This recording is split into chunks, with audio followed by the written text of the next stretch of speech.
I had been out of work for months when I saw the listing. Night guard wanted, 9 p.m. to 5 a.m. Quiet hours guaranteed. No contact with the public. Must like animals. Something about the phrasing made me pause. Not, must be good with animals.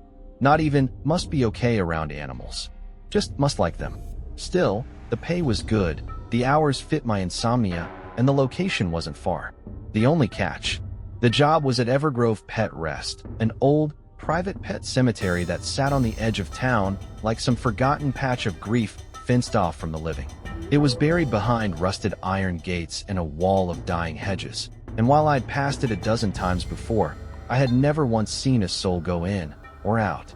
That first night, I arrived early, still thinking I'd probably spend the shift watching YouTube videos and drinking too much vending machine coffee. I was wrong. The office was barely a shed, one of those prefab structures that always smelled faintly of insulation and mildew no matter how clean it looked. A dusty window faced the rows of gravestones, all low and polished, and etched with names like Butterscotch and Mr. Fangs. There was a small security system with grainy black and white cameras covering different angles of the grounds, but most of them were static heavy, and one, pointing toward the northwest corner, was completely dead. I logged in, checked the grounds with a flashlight, and walked past dozens of tiny headstones with squeaky toys and faded photographs propped beside them. It should have been peaceful, but the silence was too thick. The air didn't just feel quiet. It felt hushed, like the world had pressed a finger to its lips. Somewhere around 3 a.m., the wind picked up and the trees whispered to each other in a language that made me nervous. By 5, I had convinced myself it was just a lonely place, nothing more, nothing supernatural. But then I opened the gate to leave and froze. Right there, laid perfectly at the front entrance where the gravel met the road, was a stick. But not just any stick. It was smooth, too symmetrical to be natural, clearly carved by hand at both ends. Even stranger were the teeth marks, fresh ones. I touched it, still damp, like it had just been chewed.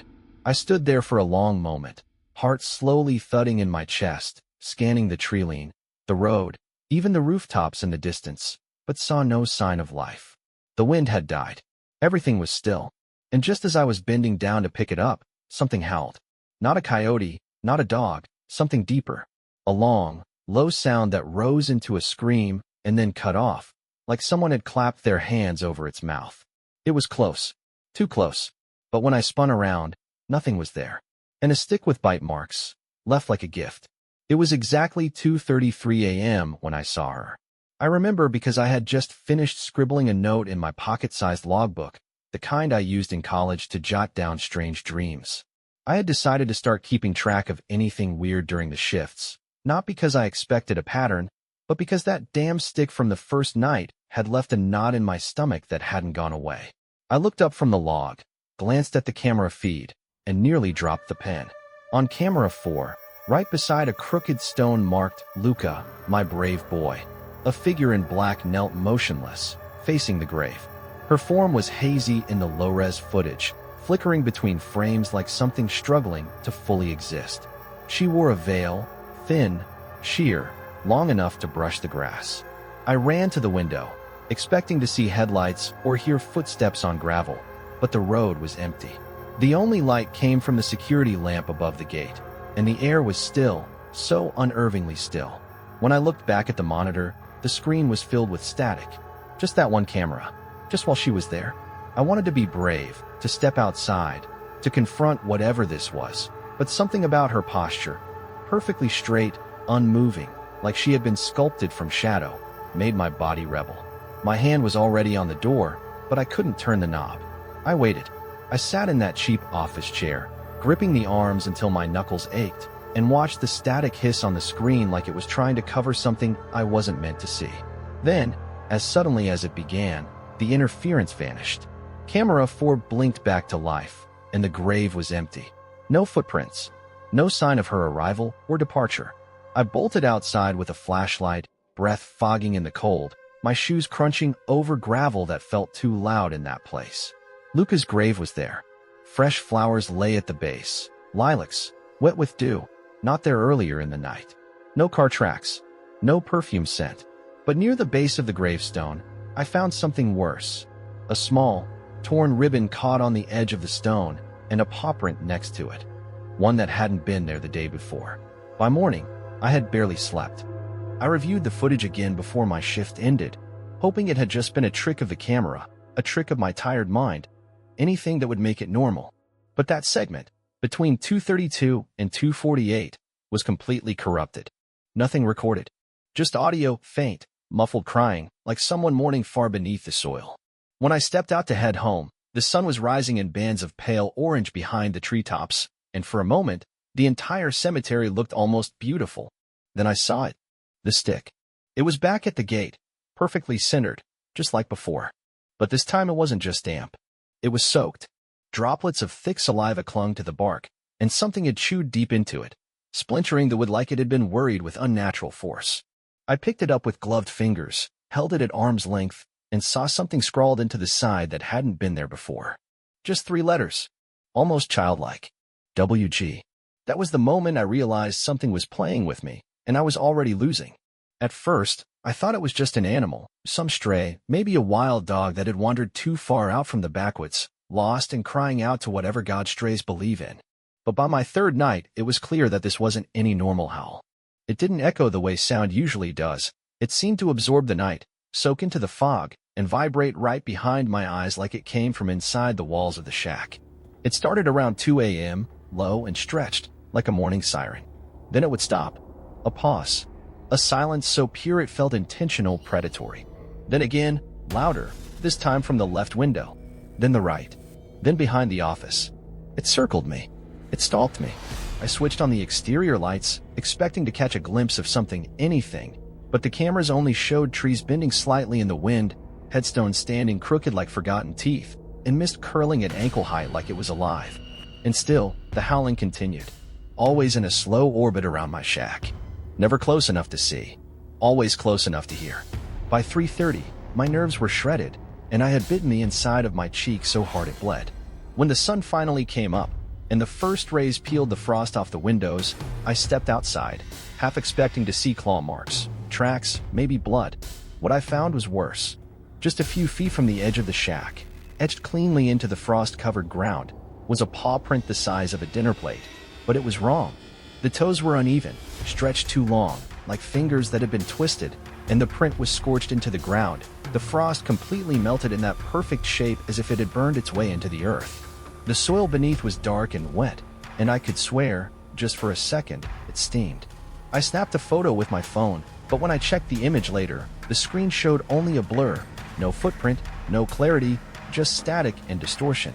That was when I realized this thing, whatever it was, wasn't being captured by the usual rules. Not by cameras. Not by sound recordings. Not even by light. It was playing by its own laws. I decided I needed to know more. I wasn't just scared. I was being hunted, and the worst part was, no one believed me. The cemetery's office had a dusty storage room filled with filing cabinets, old yellowed maps, and records that smelled like mildew and regret. I spent the next few hours digging through documents, pulling out death certificates for long-gone pets, old newsletters, even handwritten notes from a time before email. That's when I found it, a black and white photograph, dated 1962, of a family posing next to a large hound in front of the same cemetery gates. Everyone was smiling, except the dog. It stared directly into the camera, teeth bared, not snarling, just watching. But the eyes. God, the eyes. They were glowing. Even in the photo, printed in monochrome, they gleamed like twin embers. Beneath the image, in a trembling script, "Do not disturb Luca. Let sleeping dogs lie." I recognized the name. It was the same one etched into the grave the veiled woman had knelt at. Luca. The howling wasn't random. It wasn't calling out for help. It was calling something home. I never planned to dig. That's not something they tell you when they hand you a flashlight and a set of rusted keys and call it a job. But something had been gnawing at my brain, louder than the howls and sharper than the frostbite mornings, a memory from that first night, when I tried to forget. It was the way Luca's grave looked, not just disturbed, but unsettled, like the earth itself had grown restless. The grass never seemed to lay flat there. It always bristled, no matter the wind, like fur raised on the back of a neck. So on my 5th night, while the fog rolled in thicker than ever and the cameras kept flickering like they were blinking against something they couldn't process, I took a shovel from the maintenance shed, walked into the graveyard without telling a soul, and knelt beside that old headstone. My breath caught in my throat as I pushed the blade into the dirt. Every scoop felt heavier than it should have, like the ground was resisting, like it didn't want to give anything back. By the time the metal tip of the shovel hit something hollow, my arms were shaking not just from effort, but from a kind of dread that settled into my bones like cold water. I dropped to my knees and pulled the dirt away with gloved hands, finally exposing the coffin. It was old, wooden, and rotten at the edges, with nails rusted into crooked smiles. I opened it slowly, half prepared for the stench of decay, but what greeted me instead was worse than rot. Nothing. The coffin was empty, but behind me, just a few feet away, were bones. Dozens. Scattered across the dirt like something had dragged them there, gnawed them, and abandoned them in a hurry. Some were snapped in half, others sharpened to jagged points like teeth. But the worst part? None of them matched. Different sizes. Different species.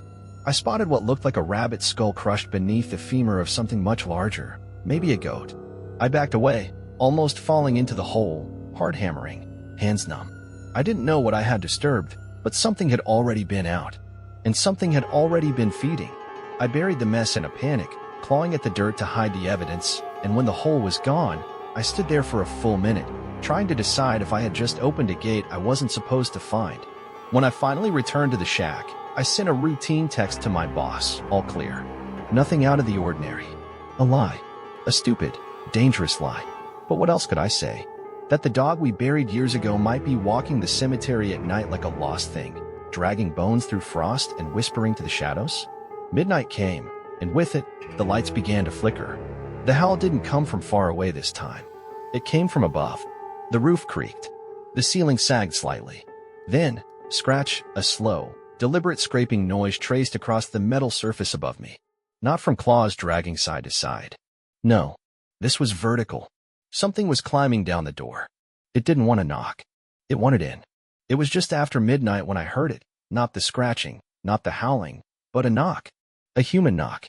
3 slow raps on the shack door, like someone who didn't expect an answer. I nearly didn't open it. My hand hovered over the lock for almost a full minute. My breath caught somewhere between my throat and chest, but eventually, curiosity outweighed fear, and I cracked the door just enough to peek out. An old man stood there in the darkness, backlit by the flickering porch light that buzzed like it was shorting out. He looked like he'd been carved from driftwood, tall, thin, with skin like leather and eyes too sharp for his age. He didn't smile, didn't blink, just looked past me into the shack and said in a voice that felt like a sigh, "You've been writing things down, haven't you?" That stopped me cold. He hadn't introduced himself, hadn't said why he was there. Just knew. I tried to act casual, mumbled something about shift reports and observation logs, but he stepped forward and cut me off. Don't. They don't like it when you write it down. They remember. Then he looked at the far edge of the graveyard, eyes locking onto a patch of fog as if something inside it had just moved. I let him in. I don't know why.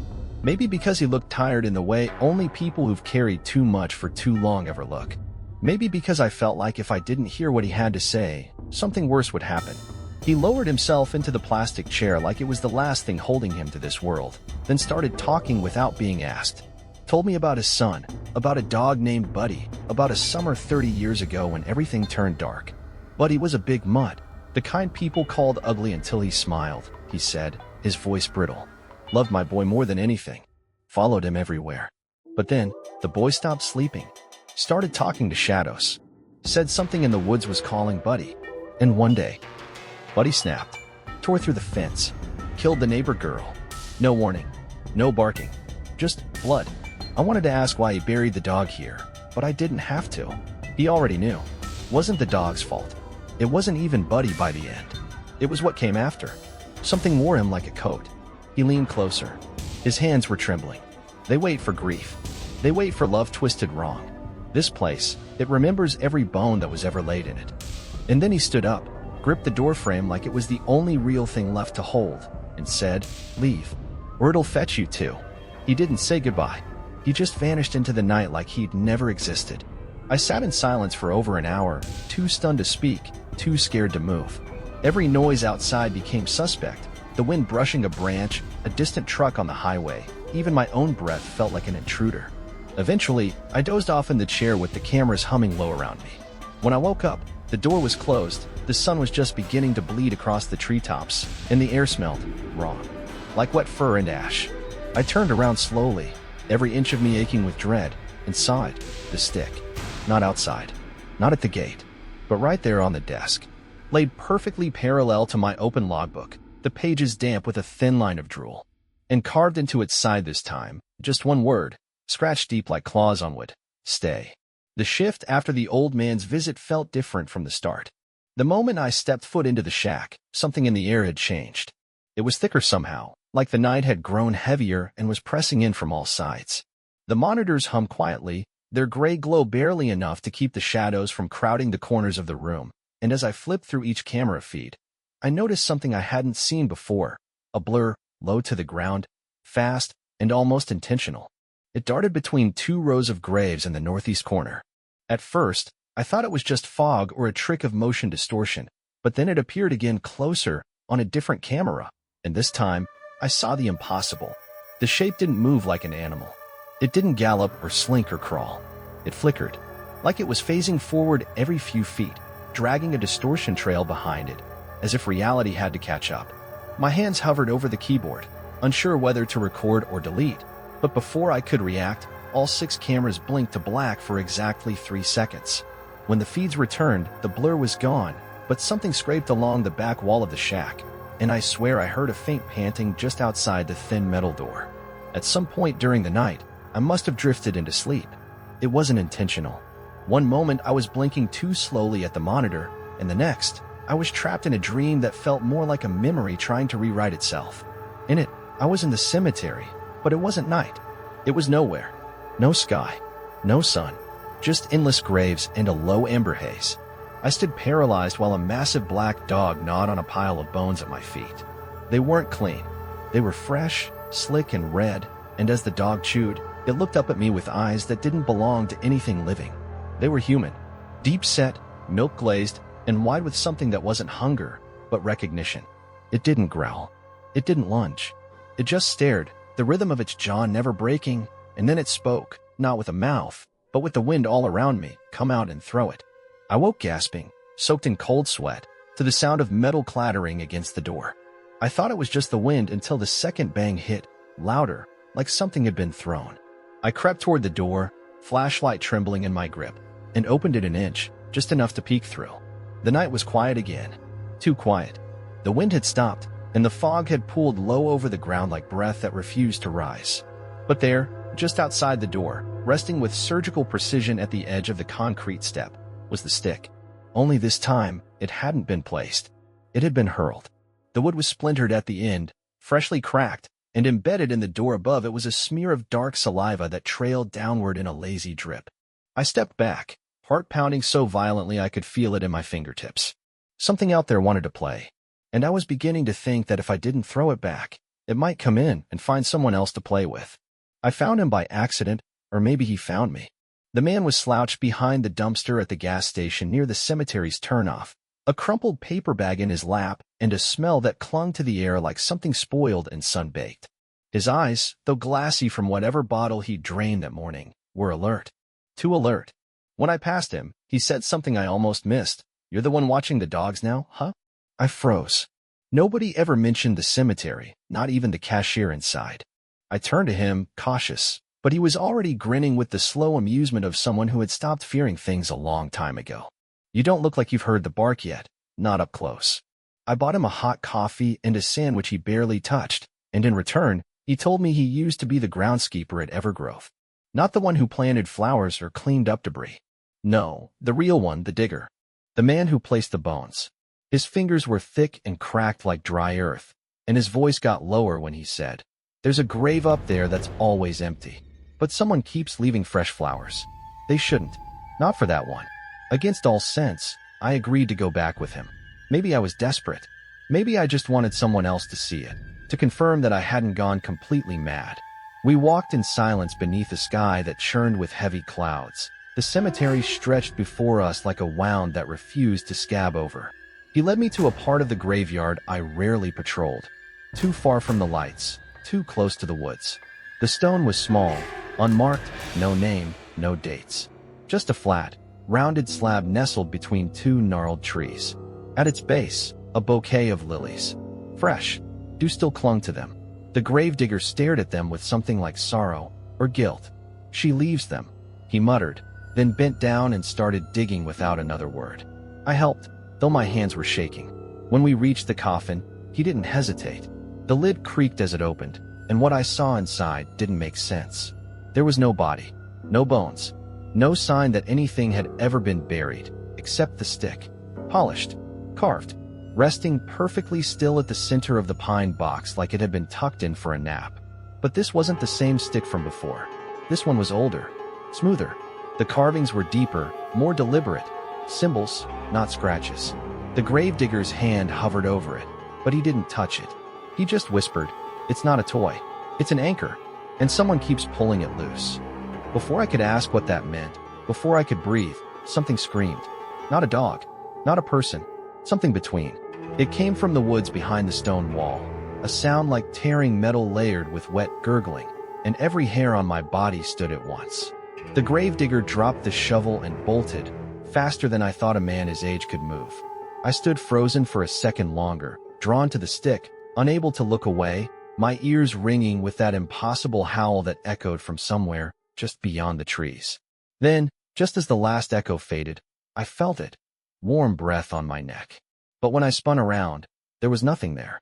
Just graves, just wind, and that feeling in my chest that something wanted me to follow. Something that still had a game to finish. I started feeling it even during the day, which was new, and so much worse. Until now, all the strange things, the howls, the scratches, the dreams, had respected the veil of sunlight, like the rules of old stories where monsters waited for nightfall. But that changed after we opened the unmarked grave. I hadn't told anyone. Not my boss, not the few friends who still bothered texting. Not even the local priest I passed outside the diner, who always seemed to know when to nod and when to look away. But something knew what I'd done. Something had seen me touch that coffin. I'd catch flashes of movement behind me, always just past my shoulder, too fast to focus on. Reflections in car mirrors, blurs in the glass storefronts, dogs on the street barking as I passed, growling low and backing away like I was walking with something they could see, but I couldn't. And then, one afternoon, I took a wrong turn behind the cemetery's east wall, following the scent of flowers I couldn't explain, and I found a freshly dug grave. No tools, no workers, just turned soil and a brand new headstone still slick with morning dew. I nearly laughed when I read it. Not out of humor, out of disbelief. Because carved into the granite, clean and centered, was my name. First, middle, last. No date of death, just an epitaph. Good boy. I don't know how I made it back to the shack that night. I don't remember driving, clocking in, or checking the cameras. All I remember is the fear, thick and paralyzing, like my skin had become too tight to move in. Everything felt off. The lights hummed louder. The wind didn't blow. Even the insects had gone quiet. But it wasn't until 2:04 a.m. that I realized I wasn't just being watched. I was being tracked. A soft thud echoed through the roof of the shack. I froze, breath shallow, and stared upward. Another thud, then a slower one. Closer, like padded steps. I killed the lights, reached for the flashlight, and slowly stepped outside. The sky was starless.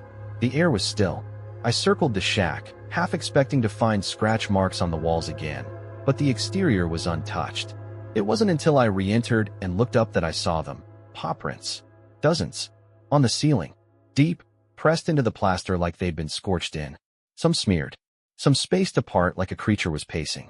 They formed a perfect ring above my desk, and at the center of the circle, the ceiling bulged ever so slightly, like something was hanging there, waiting.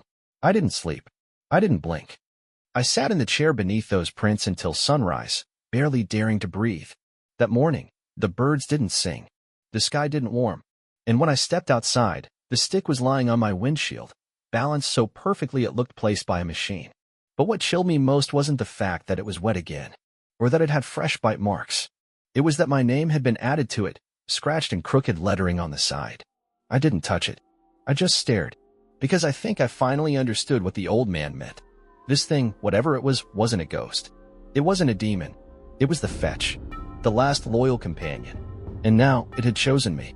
By the time the 9th night came, I had already locked and barricaded every possible entry point into the shack, not out of protocol, but pure survival.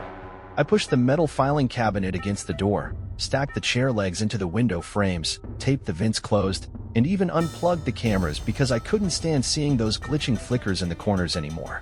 Those brief shapes that moved like shadows trying to remember how bodies worked. But none of it mattered. It was already inside. It didn't need doors. It didn't need walls. Every corner of that room pulsed with a damp, rot I couldn't scrub away, a scent thick and feral, like wet fur and turned earth. My eyes stung from it. My clothes clung to my skin as if the air had grown oily. I hadn't slept in over 30 hours. My thoughts were unraveling, dreams bleeding into wakefulness, and the silence, the unnatural, humming silence, was loud enough to split my skull. The shack no longer felt like a place. It felt like a mouth, sealed shut, waiting to swallow me whole. At some point during the night, I started hearing my own voice. Not in my head, on a recorder. A little black handheld device I didn't remember owning, resting beside my logbook as if it had always been there. I pressed play with a trembling finger, and what came out nearly stopped my heart. "Go outside," it said in my voice, but slower, deeper, with a rasp that made my spine twist. One more throw. I dropped it like it had burned me. That's when I noticed the light, not from the ceiling, not from the monitors, but from the floor. The stick. It was lying in the center of the room now, though I swear I had thrown it outside 2 nights ago. It pulsed with a dim green glow, soft but rhythmic, like it was breathing. And worse, it was moving, wagging side to side gently, not from any draft or vibration, but like a dog waiting, expecting me to pick it up. I stared for what felt like hours, shaking, whispering to myself that none of this was real, that sleep deprivation was finally cracking my mind open. But deep down, I knew the truth. The game wasn't over. So I picked it up. I don't know why. Maybe because it stopped wagging the moment my fingers brushed it. Maybe because the glow warmed my skin, and part of me, a small, hopeless part, believed that if I just gave it what it wanted, maybe it would stop. I stepped outside. The air didn't move. The sky was black, too black, like someone had painted over the stars. And in the distance, past the gates, past the endless rows of gravestones and silent trees, I saw 2 pinpricks of light, eyes. They blinked. I didn't wait. I drew my arm back and hurled the stick into the dark, far beyond the tree lane. It spun through the air and vanished into the black. And then, I heard it. The sound of paws pounding the ground, too fast, too heavy, racing after it, followed by a guttural growl that ended in something like a laugh. Something had been waiting for that throw. And now, it was coming back. The story behind Evergrove wasn't in the records. It wasn't in the newspapers or the dusty files tucked behind the office cabinets. It lived in whispers, passed down from drunk old men and broken caretakers, buried like everything else on this land, but deeper. After that last night, after the stick vanished into the woods and something thundered after it, I found what I shouldn't have. Hidden in the hollow wall behind the breaker panel, wrapped in oilcloth and bound with twine, was a notebook. Not mine. Not recent. The pages were brittle, the ink fading, but the story was still there, carved and scrawled, shaking script. Luca wasn't just any dog. He had belonged to the founder of Evergrove, a man obsessed with death and what came after it. When Luca died, if he died, they didn't just bury him. They performed a binding, a ritual, one meant to tether something loyal, something fierce to the land. Only they hadn't waited for Luca to stop breathing. They buried him alive. And whatever clawed its way up from under that soil wasn't just a pet anymore. It was a guardian, a judge, a collector of trespassers. It didn't kill out of hate. It played fetch with souls. I don't remember falling asleep. I don't remember dreaming. I only remember waking up to silence and sunlight, to the sound of birds again, for the first time in what felt like weeks. The shack door was open. The stick was gone. The cameras were off. Everything looked normal, ordinary, but I wasn't the same. Something had changed inside me. Something was missing. I stared at the mirror in the office bathroom for 10 full minutes, watching my reflection tilt its head half a second too late, blink with the wrong rhythm, and smile when I didn't. I signed out at 7 a.m. sharp, left the keys on the desk, walked past the graves like I wasn't afraid anymore. Not because I'd beaten the thing, but because I'd played the game. And once you've played, really played, there's no leaving. Not fully. That's why I didn't flinch when I saw the next guy arriving in a rusty sedan, coffee in hand, badge on his belt. He looked tired, new, hopeful. I wanted to warn him, tell him to run. But the wind carried something else. A soft, familiar voice. Good boy. He didn't see me slip back through the rear gate. He didn't hear me breathing behind the trees. But he saw the stick, laid perfectly in front of the gate, gnawed and glistening, wagging slightly side to side without any wind. I watched him pause, crouch down, pick it up with a laugh, completely unaware. And I smiled. Not because I was free, but because I understood now. Some shifts never end.